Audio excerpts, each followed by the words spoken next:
All right, everyone. Thanks for tuning in to the RamblinFly podcast again.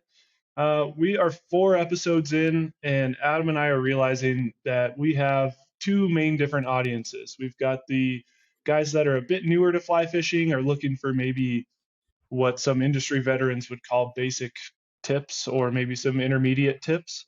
And then we've got the industry veterans, shop guys, people that have been fishing their entire lives that are maybe more so just interested in the shop talk or really nitpicky, nitty gritty type of tips and tricks or details. So we're gonna set this up, and we're gonna have two main types of podcasts. We're gonna do more of an intro or tips and tricks style podcast, and then we're gonna do some of the shop talk type, really nitty gritty type of podcasts. And actually, the one we post after this will be one of those more industry veteran type nitty gritty podcasts where we go off into the weeds about stuff that people just getting started probably aren't going to care about. Might be interesting to hear, but it might not be as relatable. So, Adam, what are your 2 cents on this? Sure. I mean, that makes a lot of sense, Brent. I think hopefully the beginner guys can still take something away from some of the more advanced podcasts that we do. And hopefully some of the veterans could still take something away from more of the beginners and tips and tricks episodes that we do. But like you're saying, I think we've got a lot of things planned that I think some people who have been around, who really, are pretty proficient at fishing already, would really be interested in hearing. And we've got some guests planned and lined up that I think really fit that and would be interested for someone who already knows a lot about fishing, who isn't here really for the tips and tricks part of it. Versus, we've also got, on the flip side, some great guests, some other people planned out, and some other topics that we really do want to talk about that'll help beginners out. So, anyways, we just wanted to let you guys know that we're trying to do both.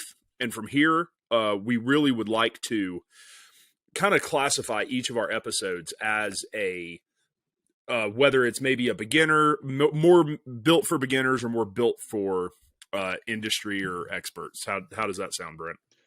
That sounds good. I think you'll probably see in the title of this episode what we go with. It'll either be like a tips and tricks podcast or a shop talk.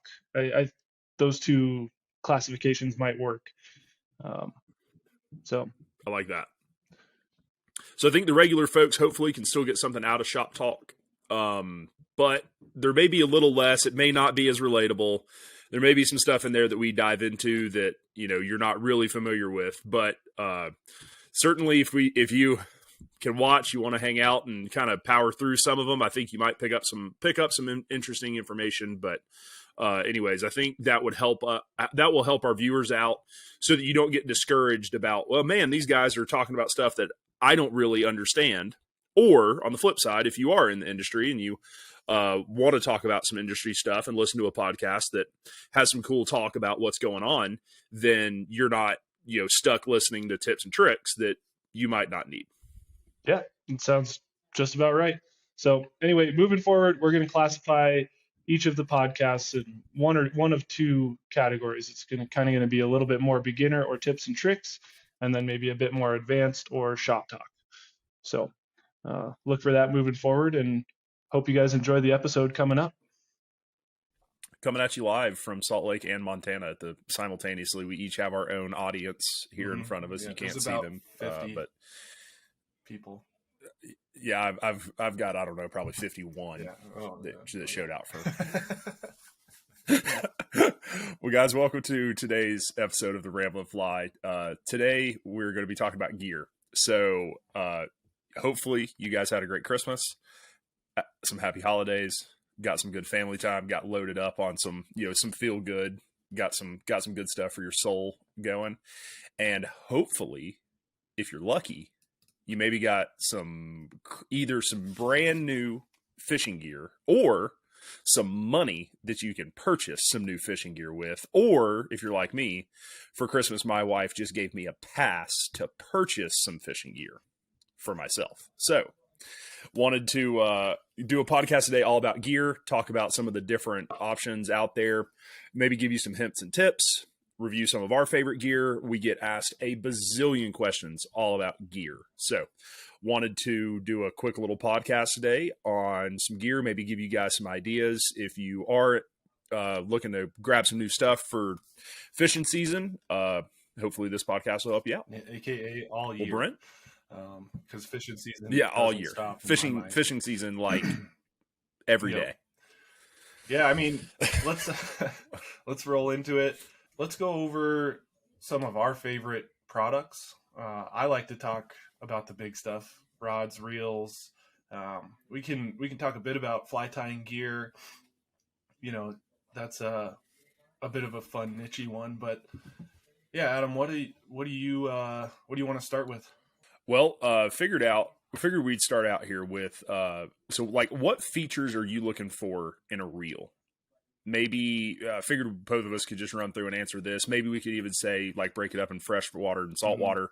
I think I'd probably be looking for two different things in reels based off of that. But maybe you just got a new rod, you want a new reel for it, or maybe you need a new reel. You got some Christmas money burning a hole in your pocket.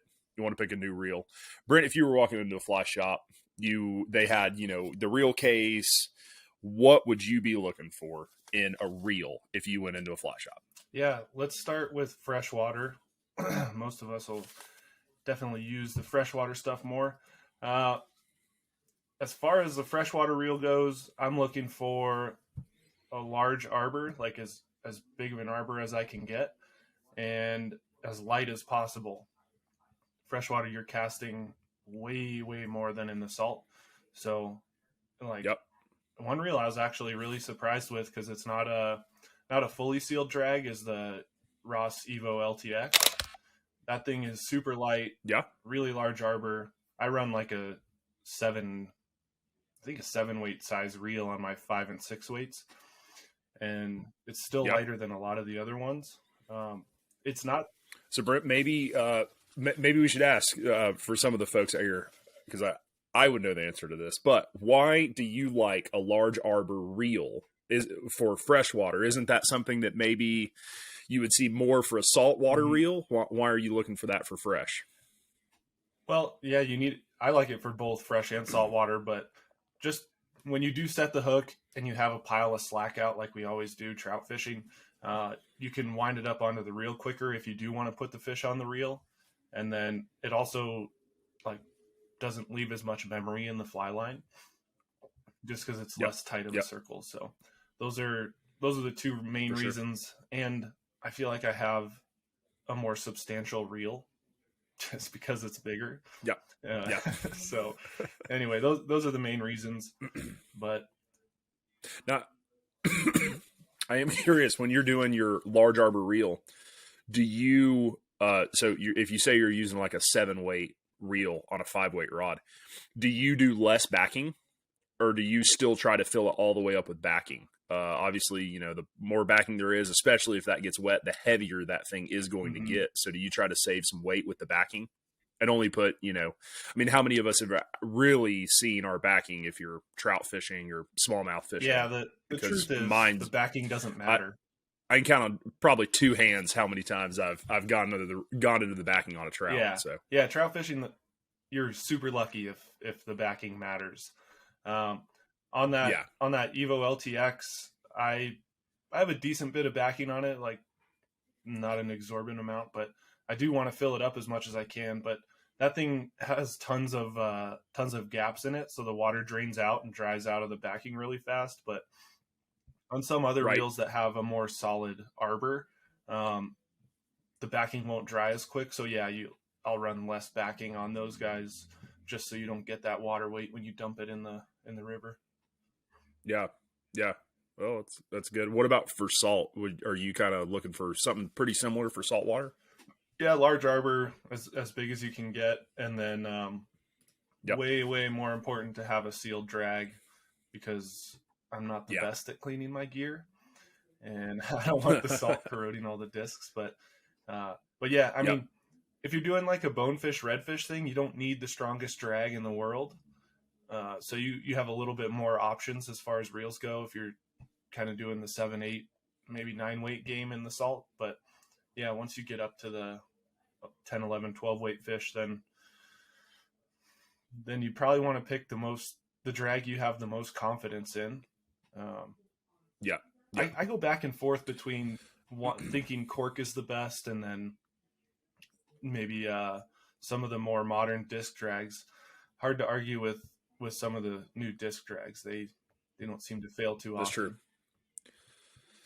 My only thing that I have for the biggest pro on cork is I feel like it can't break.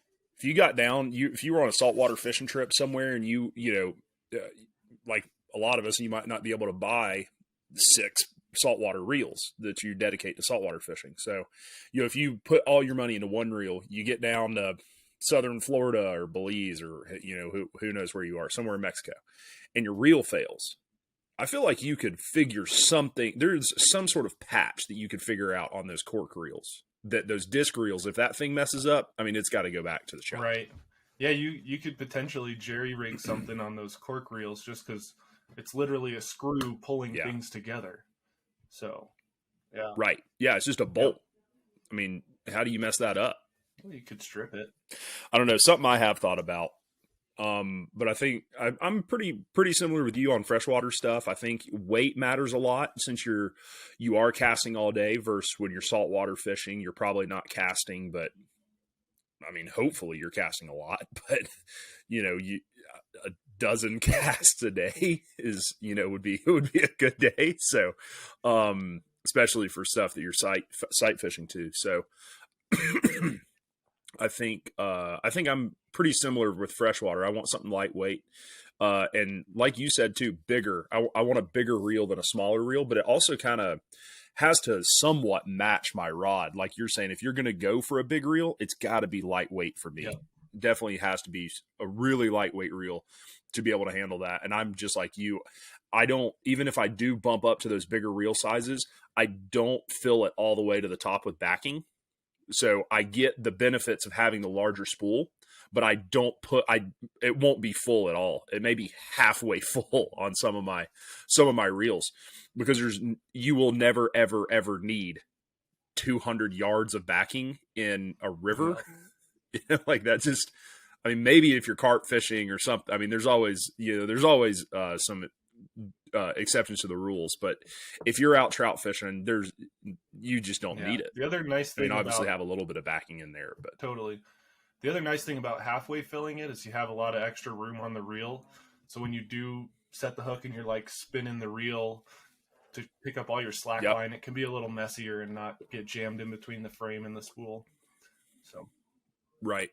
It's pretty common. I see that happen a lot when you go into a shop or people trying to buy reels and they want to pack them all the way where the fly line is all the way at the edge.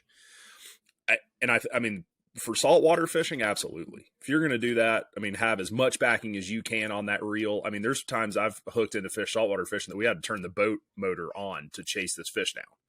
So, I mean, you need as much backing as you can, and that works. But and especially when the fish is on the reel, you've got that tension that you're going to be pulling against to get it to, stack really nice and tight on the reel. But, freshwater fishing, there's nothing wrong with going way, way bigger on your reel and just not putting anywhere near as much backing on it as it would call for, and then have your line just on the outside. So it's maybe half full. Yeah. So, and the reels now are so light that you can fish if you're fishing a 4/5 on a 5 weight, that thing is like barely even going to balance the rod.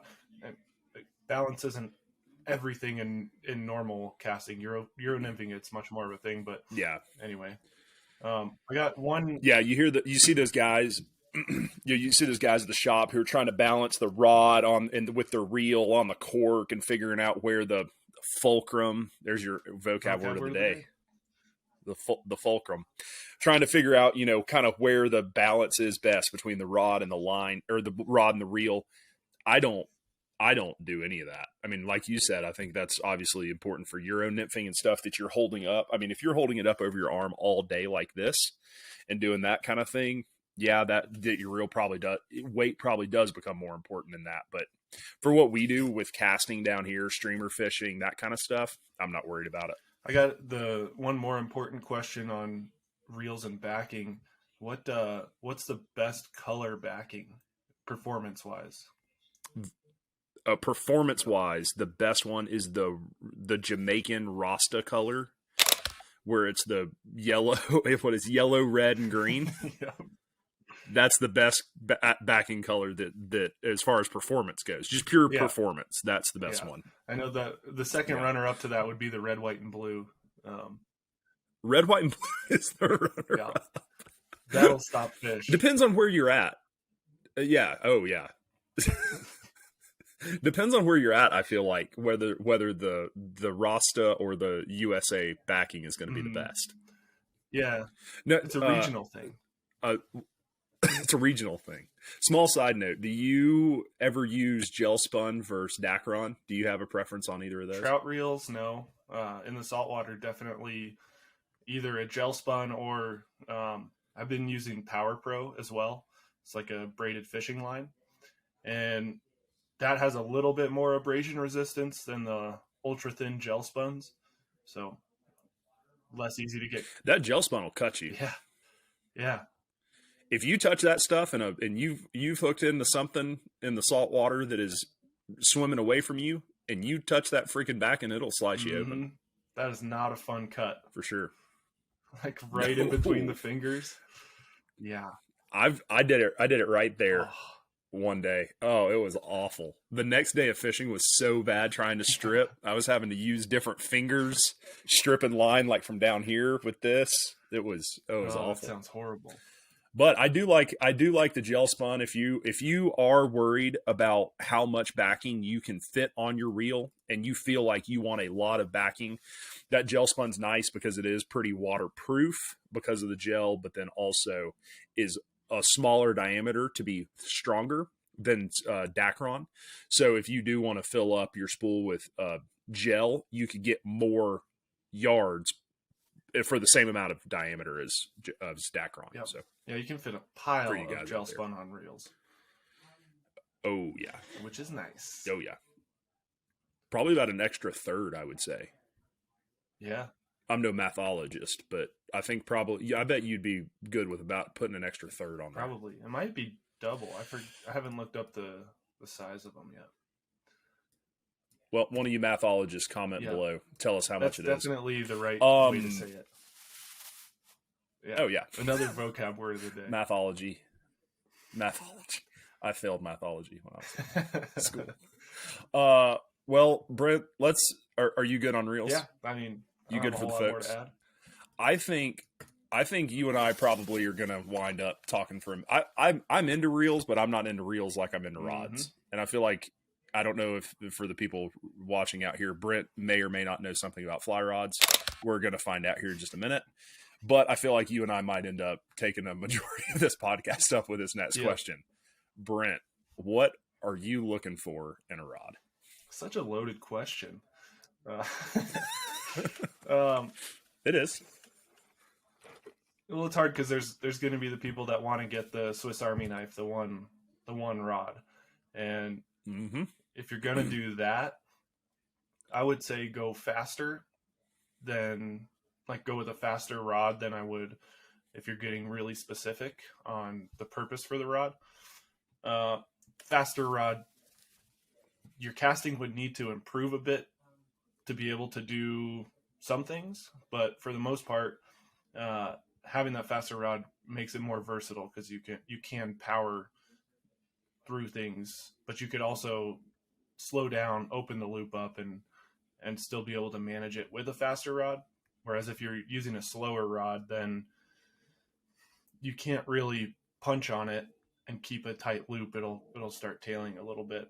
But right. Why don't we just do like two or three examples? Okay, let's hear it. Start with your 5-weight or your trout rod, your general purpose trout rod. I've actually, G Loomis just came out with the NRX Plus 595, which we're calling the Tailwater Special. that is a super versatile rod. And there's others that are making similar, a little bit longer 5 weights. And I really like that because most of trout fishing is, most people nymph quite a bit, and having that little extra reach for mending. Huh? Nymph? Huh? Yeah. Whatever. It's personal opinion, I guess. Keep going. But having a little extra reach is super nice. You can high stick over a seam a little further. Gives you a little more Mending's a big totally one. Yeah, it gives you a lot more control sure. for mending, and then it also eases the roll casting a little bit. You can get a little more power and accuracy roll casting, so that's sure. nice. The tip on that one is slowed down a little bit, which might be a little contradictory to what I just said, but it does lock up fast enough to where you can still jam on it a bit and get some distance. But yeah, I would say I do love that rod. I maybe didn't use that a lot on the short bus trip because sometimes you have to nymph to get fish footage. But I do really like that rod. I guess I would also say, that probably is pretty regional as well. If you're out west and you fish a lot of western rivers, even wind, I think that rod handles wind incredibly well. But and I think, like Brent said, the at least for me anyways, the mending portion of that rod is great. I see a lot of folks who are new to the sport working on trying to get those drag-free drifts. And obviously the way you're going to do that is mending line. So being able to mend any way between your rod and your line that you can get better mends, I think would just be a huge help. So that's great. But even in the southeast, I think that's still a fantastic rod for tailwaters.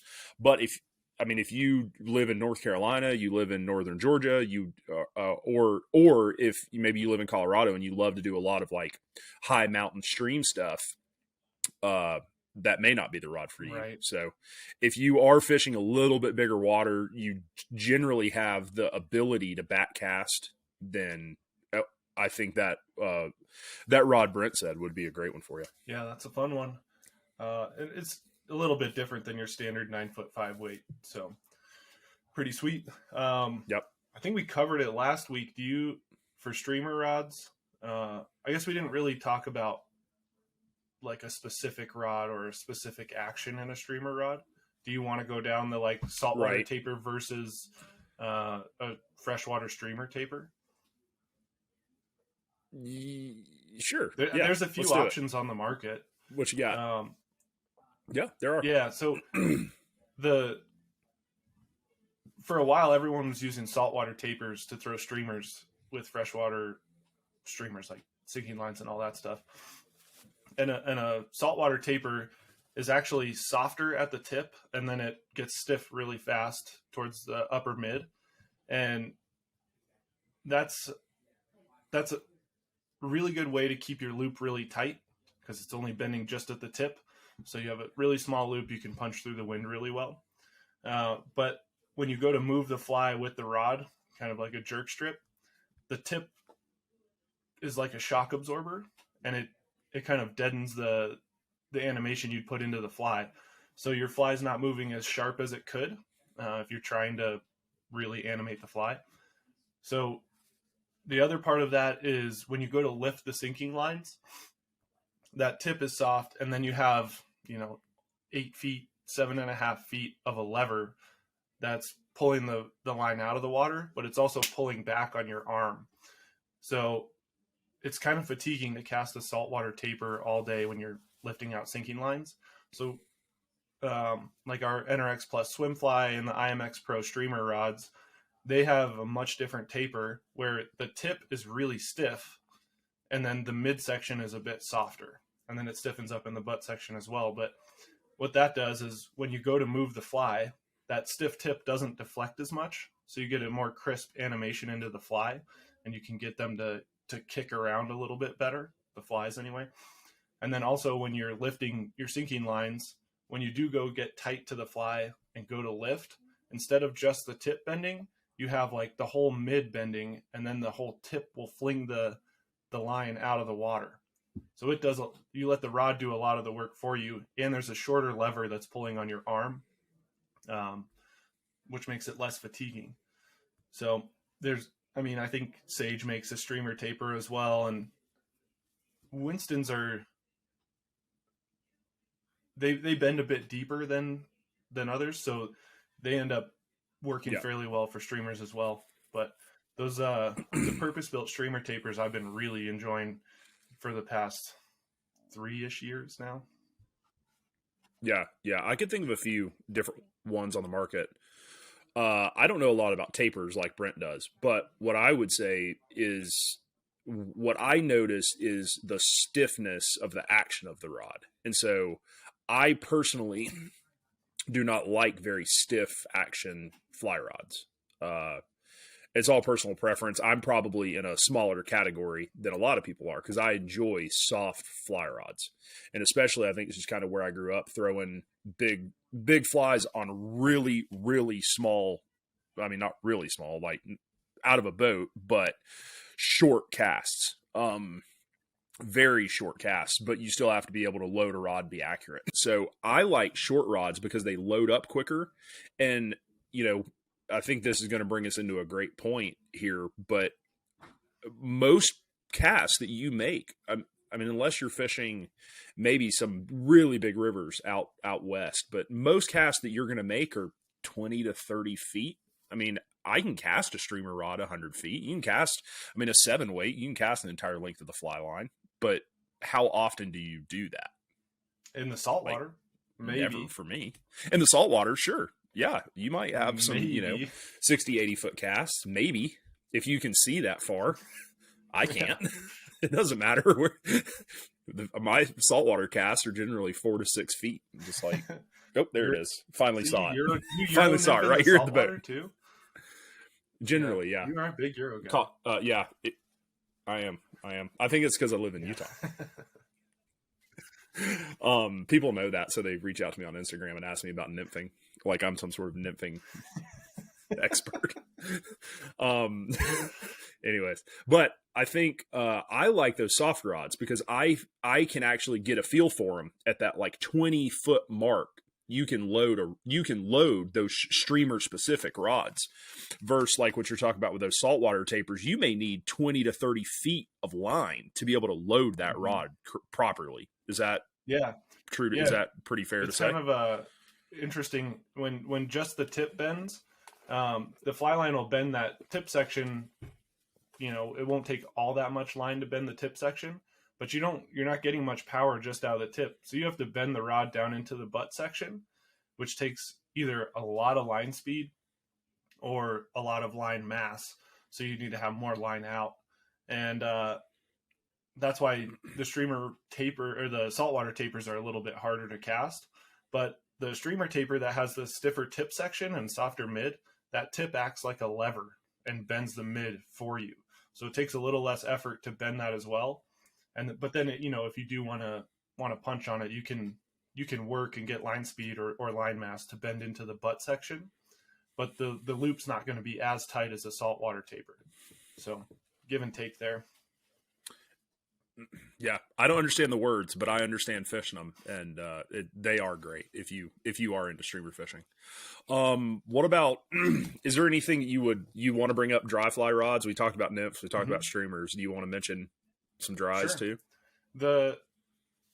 I'm just gonna get a little bit technical on it, but one thing that, and I'm biased on one side. I generally like faster rods because I have, I like to cast a little bit more aggressively than others. But anyway, people generally think a dry fly rod is a little bit soft, or they want it to be soft.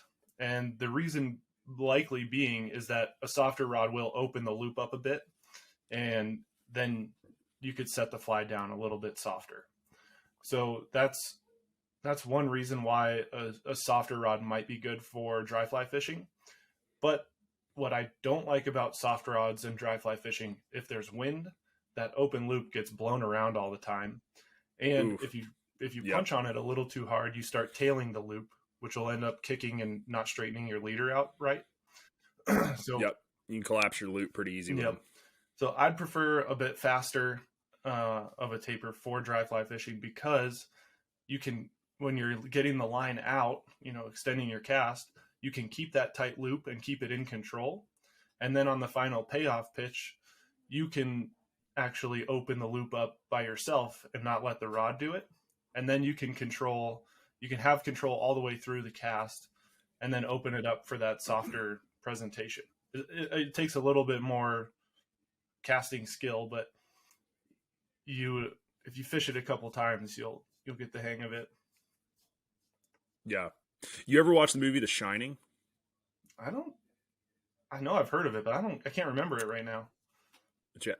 Well, you need to watch it, because watching you talk about rods is like watching The Shining, the kid with the little finger. He goes, red, red. Oh, man. It looks, a G. Loomis pitch is mostly just like watching The Shining with the little kid doing perfect the finger thing. Just this. Okay, well, I there need you go. A miniature rod to show taper differences. All right, look, here's our new G. Loomis. We have the new zero weight 4-inch 3-inch rod. 4-inch rod. Yeah. Well, that's good. That's good intel. I like the soft rod still, and then when it gets windy, I break out the Swiss Army rod. I just bump up to the 5. Yeah. Personally, that's what I do. I like to have like the best rod for that, and not everyone has the budget for that, and sometimes it's not even practical to carry 4 rods down to the river. So yeah, I find myself using the Swiss Army knife as well to do a lot of things. But if I had my way and I knew I was going out for a dry fly mission, then I'm going to bring a bit of a faster dry fly rod and do it up that way. So what's the difference between the Swiss Army rod and the dry fly rod then? Just what weight you would bring, or what length you'd buy it in, or what? Yeah, both of those actually. Like the Swiss Army knife is either that 595 or a 590, and for a dry fly rod, I'd bring like a 864 weight or a 9-foot 4 weight, because it's easier to be a little more delicate. Less line mass to set on the water. That makes sense. Are you on the same lines of like, I want a softer rod for saltwater, or are you like, give me the power? No, so I generally do flip for saltwater rods. I still like that. I still do like to have feeling. I feel like a lot of saltwater rods that I have cast in my day are just like a 2x4. Like, you could get more action out of casting a 9-foot 2x4 like this. But so I still want to be able to feel it. Like, it's still got to have like a little more into the mid than just the very tip. Look at you doing. I gotta have like at least been a little more down in there to be able to like get the feeling, because I still have like, I mean, I was joking earlier, but I've caught fish saltwater fishing. Heck, when you and I were red fishing, I don't know if we really caught a fish that was further than 30 feet. Yeah, maybe a 40-footer. 30 feet, yep. Maybe. Yeah, I mean, we've caught some before that were just like, you just can't see it, you miss it, whatever, and all of a sudden it's like, oh, there's a fish right there. We got to get one out. And if it doesn't, I mean, some of those saltwater rods that I've cast, I mean, and not really even talking about price, because I've cast some of the most expensive saltwater rods that are on the market, and you just don't get the feeling. So it's about, the series or the brand differences or whatever. But I really like a stiff rod, but it does still have to have that feeling. I still have to be able to make that 20-foot cast. So I can't have a rod that likes to load with 30 plus feet of line out. So do you overline, or do you go with a different brand and a different taper? I do like to overline my rods pretty frequently. That's all personal preference. Like Brent's saying, if you like that really fast whippy, if your cast is really fast, those maybe keeping it right around the same line or same weight. I know when we were fishing, I overlined a rod that you didn't like the cast of it, and I was like, that's the only rod that I want to cast. It was a 9-weight that I'd put a 10-weight line on. Yeah. And it was great in close. It was like the 20-footers. It was nice. It was perfect. Yeah. But then if you wanted, I mean, I felt like. Go ahead. Well, yeah, if you wanted to really hammer on it, it's all that mix. Like, do you think most of your shots are going to come within probably 25 to 30 feet, or most of your shots coming 30 to 80 feet? That could I would say most of my shots. That could be a personal preference Do thing, it. because like Yeah, I like it is. the shot I want, like the perfect shot in my mind is like a 60-footer where you can miss. And like if you do make the right cast and you get the hookup out there, you feel like, oh man, that was great. It was hard to do and I did it. But a lot of those shots you could just wait and get a 40-footer. I cannot tell you the last time I saw a fish, especially red fishing with kind of muddier water and stuff, at 60 feet. Right. I don't see them. I don't know if that's my fault. I mean, no, red fishing. I'm not a very accomplished saltwater angler. If I'm permit fishing, then it's probably a different story. Then yeah, I probably do want that, because I'm going to be able to hopefully see that thing's tail or whatever, 60 to 80 feet out. And you do want that long cast, but probably depends a little bit on what you're doing. But at least the good thing there is I'm going to like the same rod. We're just talking about the line you put on it. So that's a good one to know. Even if you don't want to buy 2 reels, you can still just trade that line out. You're going to go down to Louisiana and redfish versus you're going to head down to Mexico and try to do some tarpon or whatever. You could just trade those lines out based on where you're going. And that's only $100 investment, not not buying a whole new setup.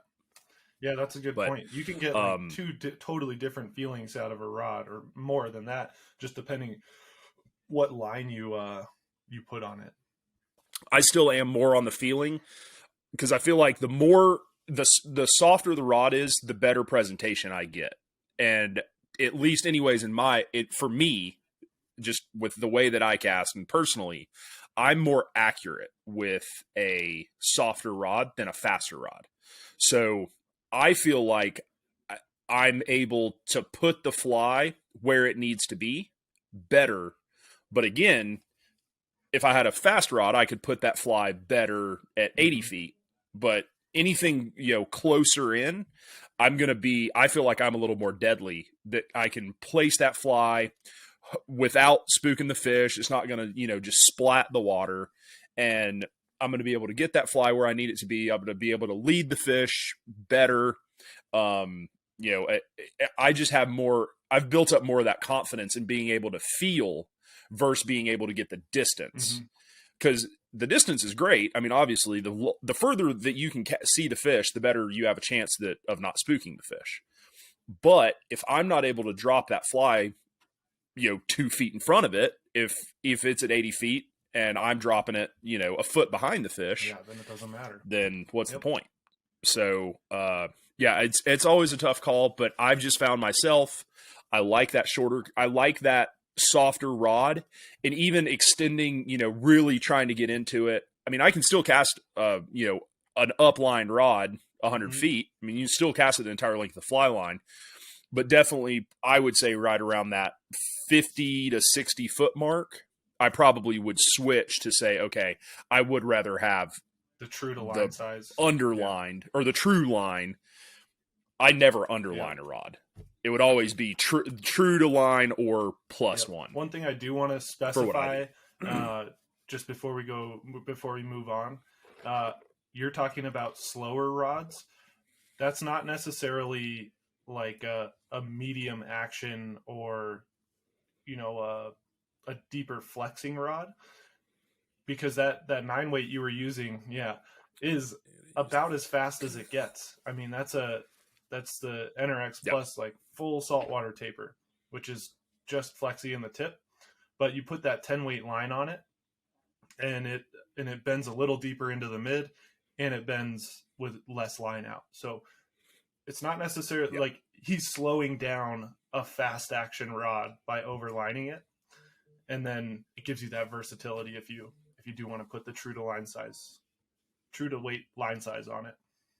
We got one more question on fly rods that I wanted to ask you. I kind of alluded to it a little bit. Maybe I know you do a lot of casting demos and teach people to cast as well.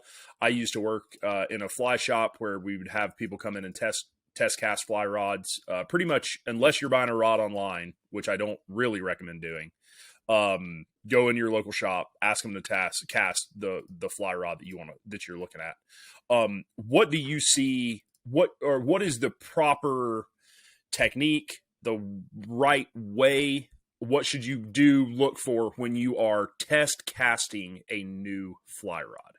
Good question. First thing would be to make sure you know what line you're casting. Like sometimes shops will only have one demo line, and that's fine, but it'd be preferred to have more. But just make sure you know what taper it is and what line it is. And then let's just go with a 5-weight. Say you have like a Rio Gold, which is kind of your standard down the middle taper of a fly line. Well, now you can tell, okay, so this is true to line weight and it's not an aggressive taper. So this is going to give me like probably a good feeling of what the rod taper is and not be distracted by like a super heavy line or a super aggressive punchy line. So just know what line you're using.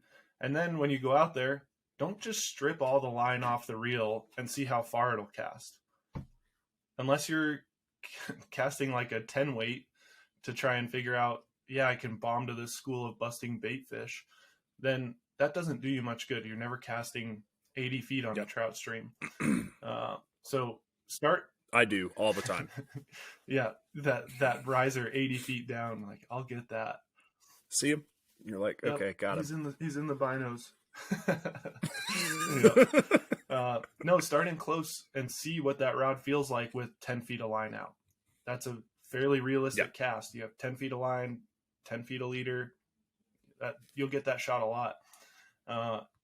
Then just slowly work your way out. It's like, okay, now what's a 30 or 40 footer feel like?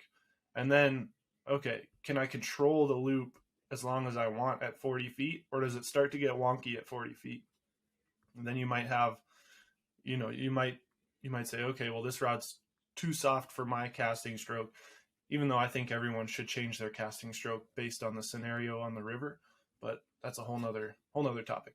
But yeah, just work it out from 20, 40, 60. Those are probably the 3 distances you'll want to focus on. The 60-foot cast isn't all that realistic, but it's similar to a 40-foot cast in the wind. So what were you saying? Sure. I used to think it was so funny, or I don't want to just joke on people that do this, but it was always so funny to me every time, without fail. That's what they would do, is they would grab the rod. They'd say, okay, great, here it is. And they would just start ripping line. I mean, is all of it. Yep. All the fly line.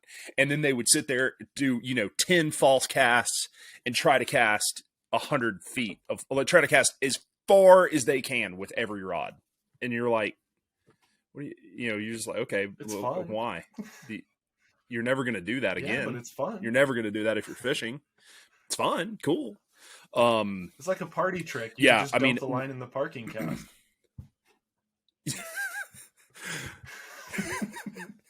But it has no functional purpose for fishing in my opinion. So when I test cast a rod, the first cast that I make is probably 10 feet. And do you because honestly that's going to tell. Do you try and change directions and feel how the rod tracks? Mostly I just pick the rod that you give me and then I start using it. Well, that's a good choice. Well, this is what I'm using now. No, I like to take, I want to also see accuracy when I'm out demoing a rod.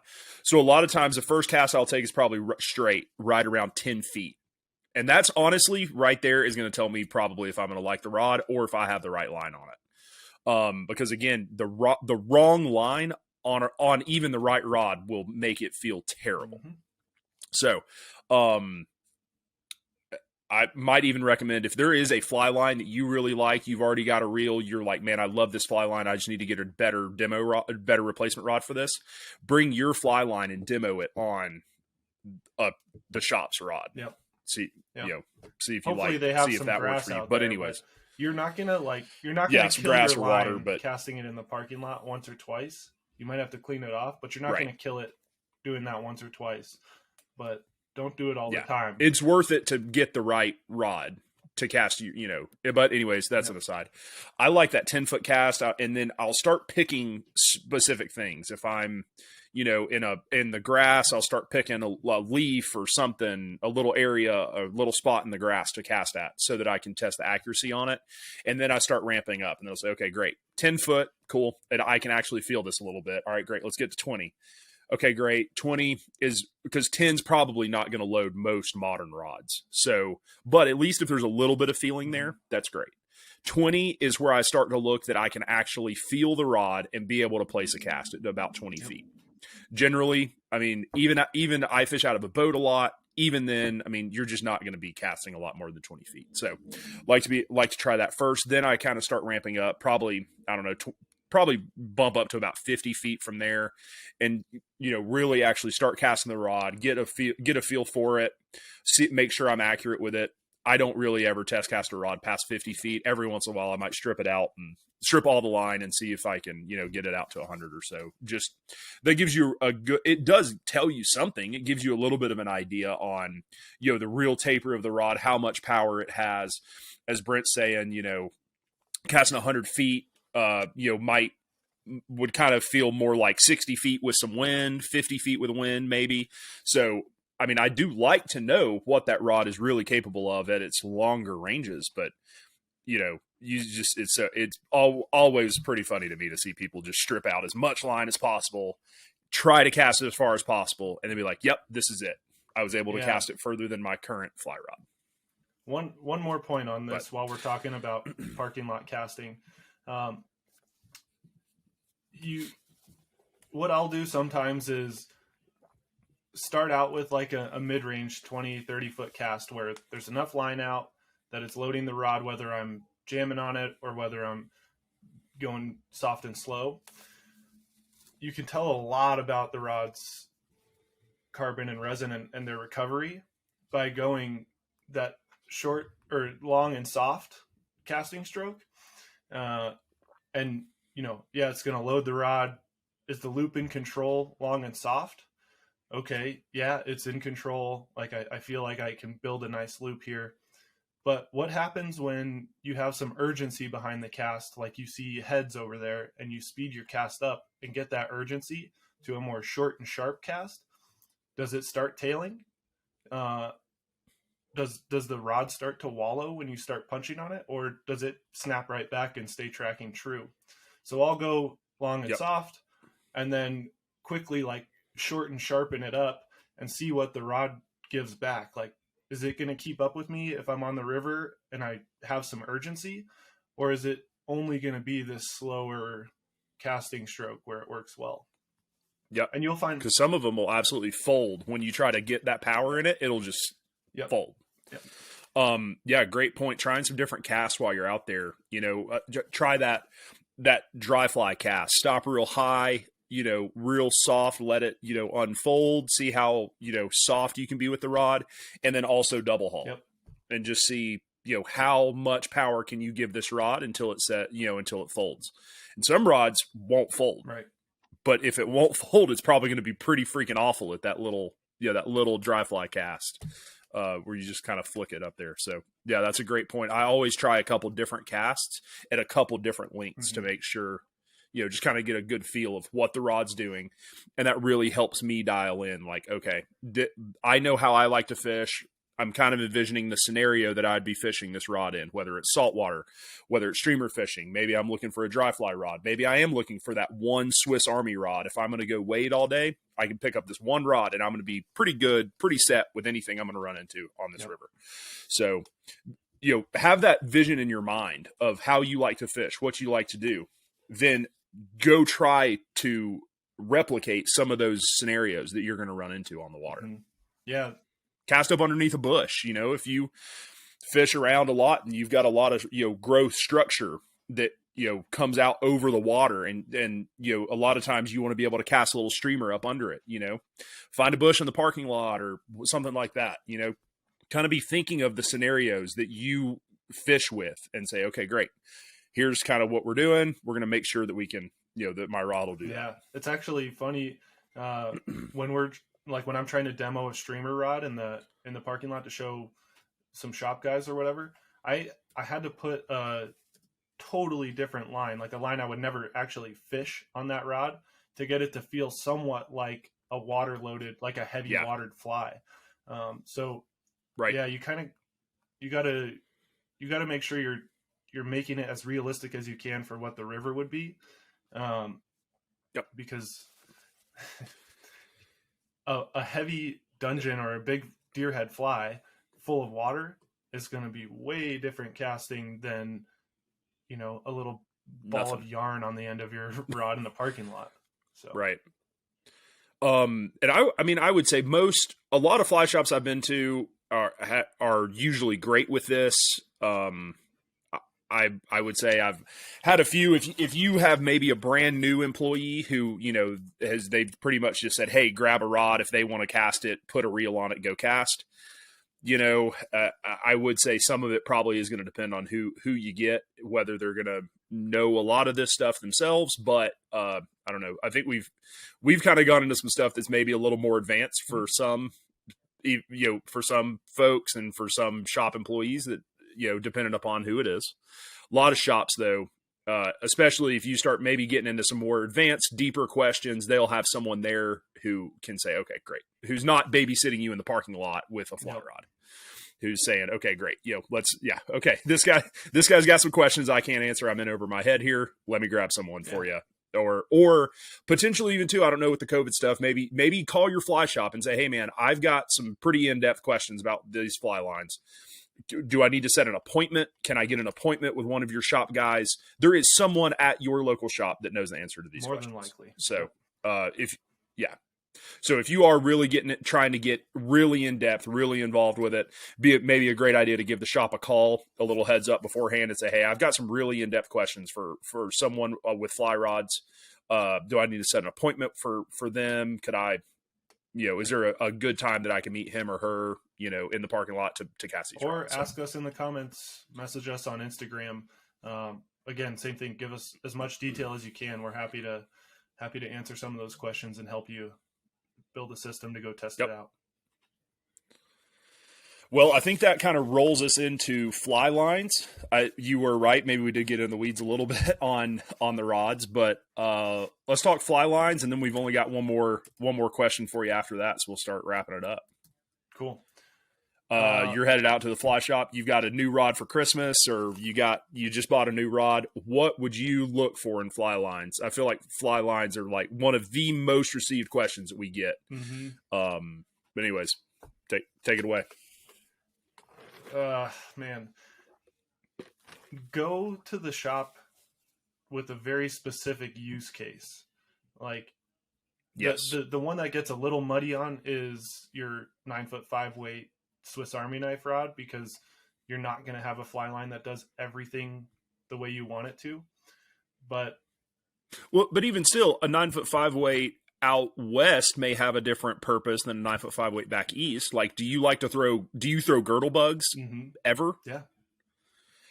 Do you like to nymph 20 feet deep ever? Not too often out here. That might, not too often, but that might be, even with that Swiss Army rod, maybe kind of tells you a little bit about the flies you're going to throw or the river that you're on too.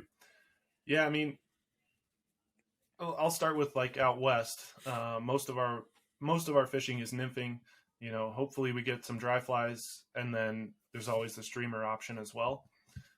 So I pick a line on my 9'5" weight that is primarily for nymphing. It's going to be a little bit more forward weighted with a longer belly. That gives me more control to mend if I have a longer cast out. And then it also will stick and load the rod on a roll cast, which is a good example of that is the Scientific Angler's Infinity. That's a pretty well-rounded nymphing rod that you can do dry flies on. It gets a little bit clunky for dry flies, but and then it'll also turn over streamers, smaller streamers anyway. Yeah. I would say I'm with you personally as well. Right there with you. That SA Infinity or that the airflow nymph indicator line, whatever they call it, the airflow nymphing specific line. Love those lines as my Swiss Army lines. They can turn over a booger or a bigger streamer.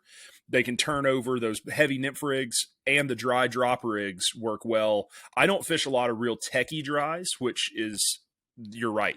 That line is too clunky for some of that stuff. But big water walkers, big chubbies, longer cast with those things, and even dropping something off of a dry, like any sort of foam, I love that nymph line for, because I can sling it, as long as I need to cast, and the mend, because the mend is huge. My techie dry line, I can put those flies, I mean, like on a dime, but once they're there, you run out of belly. Okay, you can't mend. And you're moving, not mending. You're moving up and down the river with the men, trying to keep them straight. Like we fish that like on the Missouri and out in Montana a lot like that. Totally. But yeah, to me, that nymph line is the number one. Like, that's the Swiss Army line. Totally. If you're going to put something on there, it's the best nymph line. Handles streamers well, handles big dries well. Yep. But if you downsize to the smaller dries, it gets a little difficult to make a really nice presentation. It's a first world problem coming from me, but at that point, I switch to a different rod. I'm going to have a different rig exclusively for small dries. Totally. Yep. Just like if you can have your quiver of 4, if you're in the boat, then run it. Like, get the specific rod and get the right tool for the job. But if you're hiking in a couple miles, or you're walking in and don't want to carry a second rod, then you can get it done. It's just, that's it. You got to mess with your leader a little bit to maybe soften it up. Yep. For sure. Yeah, and maybe that's a good point too. Think about your leader a little more than your line. Maybe you could grab one of those sinking leaders. It's a Band-Aid. They suck to cast. I've never cast one that I liked. But if you're out wading, that's a heck of a lot smaller to carry one of those weighted leaders, poly leaders, whatever. I don't know. Everyone calls them something different. Than carrying a different reel with a sinking line or a different rod too, and putting all that together. It's a heck of a lot easier to carry that little poly leader with you. Snap it on if you're going to streamer fish. Add some weight to your streamers. Carry some split shot. Put split shot on your leaders for streamers. And then if you decide you want to dry fly fish, you can just take all that off, put a dry fly leader on, you're ready to rock and roll. So definitely think a lot about your leaders if that is the case. If you do like to, get out there on foot and go miles from the parking lot, you're only carrying one rod, definitely keep those leaders in mind and try to be versatile with your leader as much as you can. Definitely. Lengthening your leader on that nymph line is the best way that you can get those small dries to work, I've found. But don't lengthen it I like to run really long leaders. Yeah, but don't lengthen your leader at the end on the smaller tippet. Lengthen it towards the fly line and put a heftier, like 20, 30 pound butt section on there, because it'll help. It won't create a kink in the taper. Yeah, that's a huge one. Buy a spool of whatever butt taper roughly your fly line or your leaders are. So if 25, 25, 30, 35 pound, just buy one spool of it so that you can lengthen the butt section of your leaders out. And lengthening your 9-foot leader out to maybe 10, 12 feet might really help you out with some of those smaller dries. And then keeping those leaders wrapping them up and keeping them. I know they make like leader wallets. I just use little Ziploc bags to keep them in and that are labeled. But having those different leaders will make you deadly efficient. Yep. With just having one rod. Yep. Well, that's good. That's all good. Good intel there. Figured last we'd end it on maybe this year. Maybe it's not. Maybe it's just at any point in time, or maybe it's something that you're just envious of.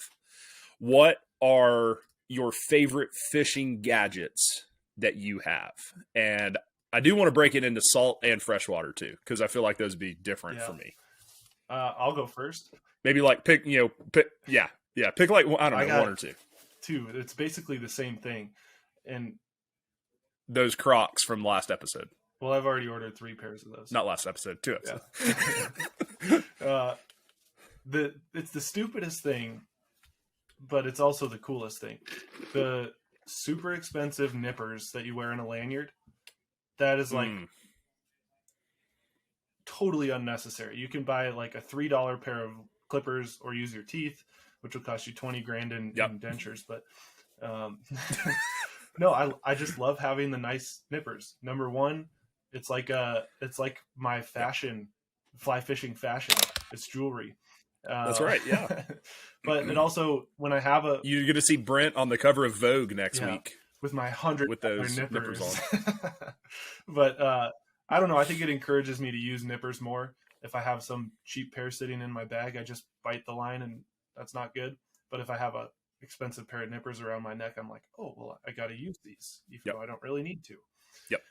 And then along those same lines for the saltwater, I love my super bougie hatch pliers or my Evo pliers. You can use a $20 pair of pliers, get the same thing done. But I don't know, when I strap my belt on with my nice pliers, it's like, oh, I'm here, I'm ready to go. Ready. It's a mental game. You gotta be in the right headspace. Yep. Look good, play good. Strapping those nice nippers and nice hemos on is what puts you in the right headspace. Yep, those are my 2 gadgets that every Christmas, those are the ones I think about. Like, if you want to get someone a gift, that's it. Yeah, something that everyone who fishes needs those 2 things too. Yep. But they need the $500 pair, but they want them. Right. I'm 100% with you on freshwater. One of my go-to gadgets would be nice nippers. I would rather there's a definite big market gap for me. I either would use the cheapest nippers on the planet or the expensive ones. I see zero use for anything in between, because I don't like any of the nippers that I've really seen that are like $20 to $50. You might as well just use the cheap ones for there.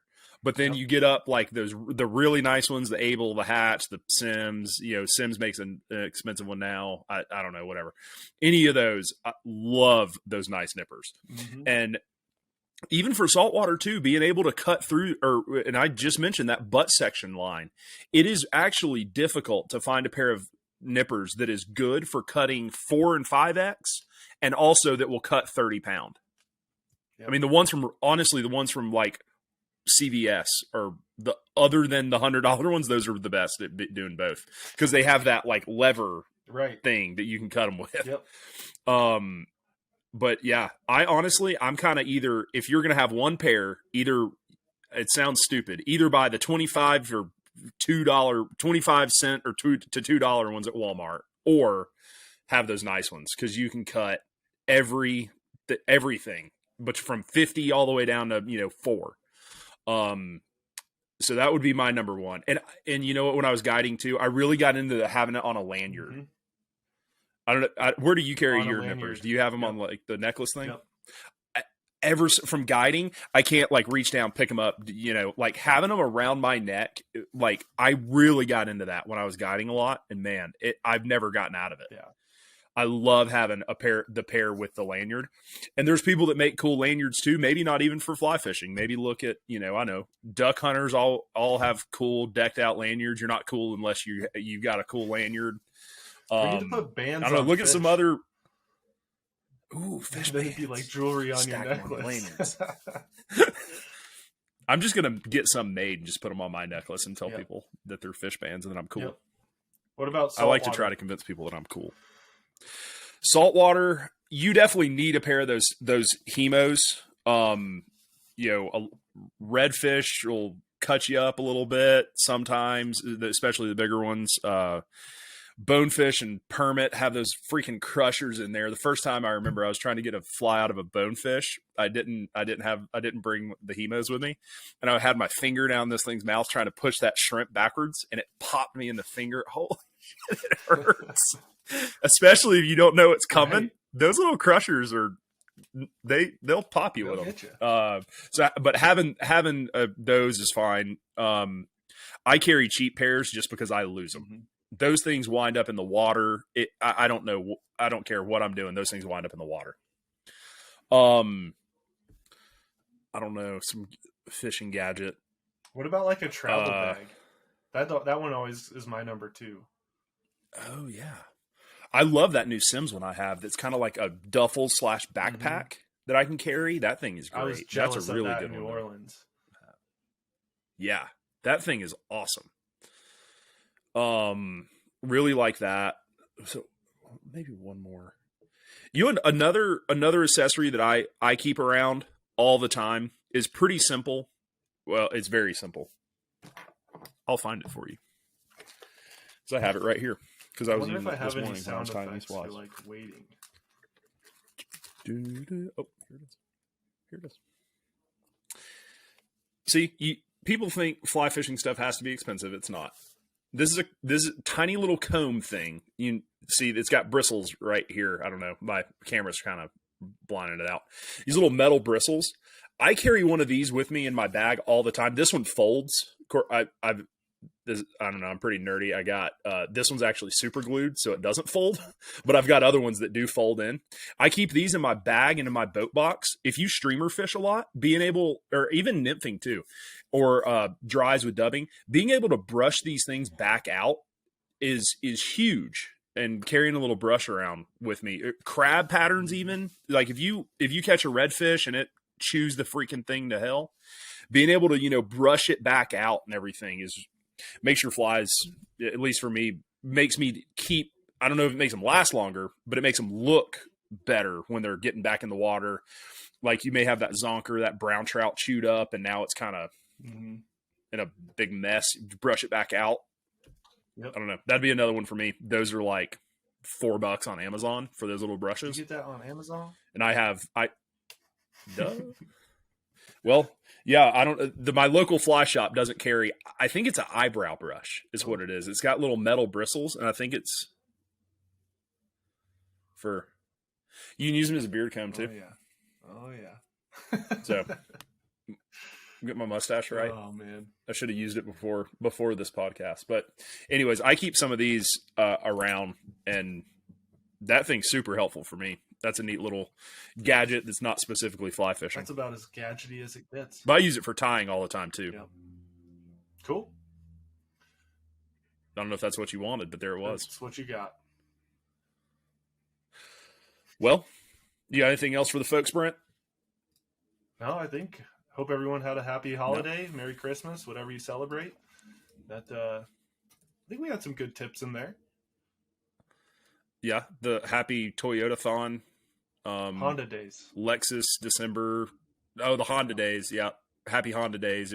If that's, or what's Subarus? I don't know. Everyone has a Subaru that fly fishes, right? I mean, whatever. Either that or a Tacoma or a 4Runner. 4Runner, Tacoma, Subaru. Yeah. Happy whatever those happy Honda days holidays sales are. Happy Honda days from RamblinFly. I don't know, but you can't show up with like that Honda truck. What's that thing? The Ridgeline? You can't do that. Your guide rolls up in a Ridgeline. You're like, I know that guy makes good decisions with his money. What? If your guide showed up in a Ridgeline in a Honda truck, I might leave. You're like, oh man. I might call the shop and ask for a refund. This guy showed up in a Ridgeline. Can you like send a new guide? I'm sorry. Yeah, we need a different guide over here. This one bought the Honda truck. Oh my God. What about the new Hyundai truck? Have you seen it? The Hyundai Santa Cruz? Hyundai makes a pickup truck now. You're going to take down the F-150? So what if your guide showed up in the Hyundai truck? I probably would hide in the bushes till he leaves. Like, oh, here he comes. No. Are you Adam? No, Bill. Nope. Yep. Nope. looking for a guy that had a truck. This shop told me someone with a truck. Oh man.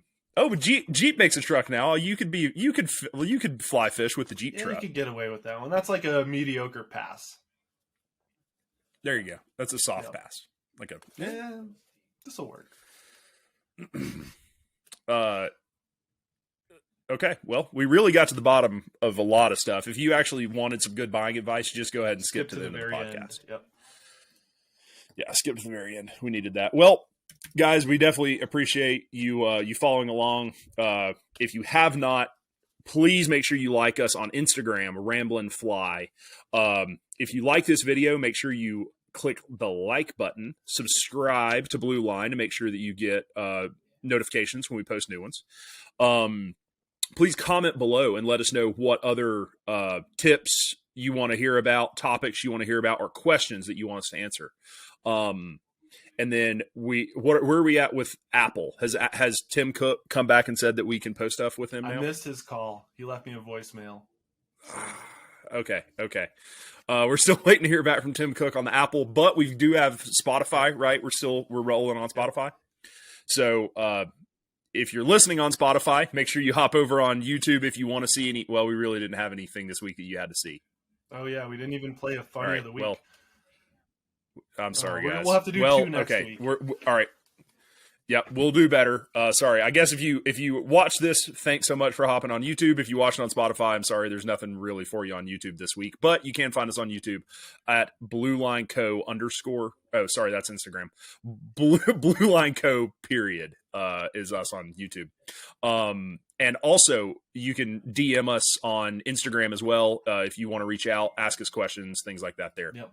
To do a survey of like, do people think the info we're giving them is too basic or too advanced? Because we don't really know what our audience is. Yes, very much so. If you're still here, please hop over somewhere. There's going to be or comment below. If it's not, maybe we'll try to run it on our Instagram once this episode comes out for the next couple of days after.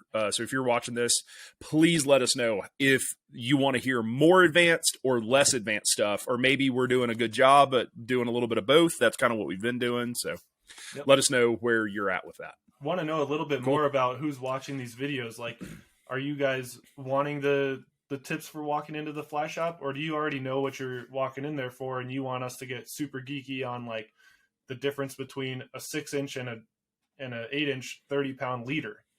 Like, how techie do you want us to get? We could get techie, but I'm trying not to get too far in the weeds for some of you guys. But maybe that's what we need. So yeah,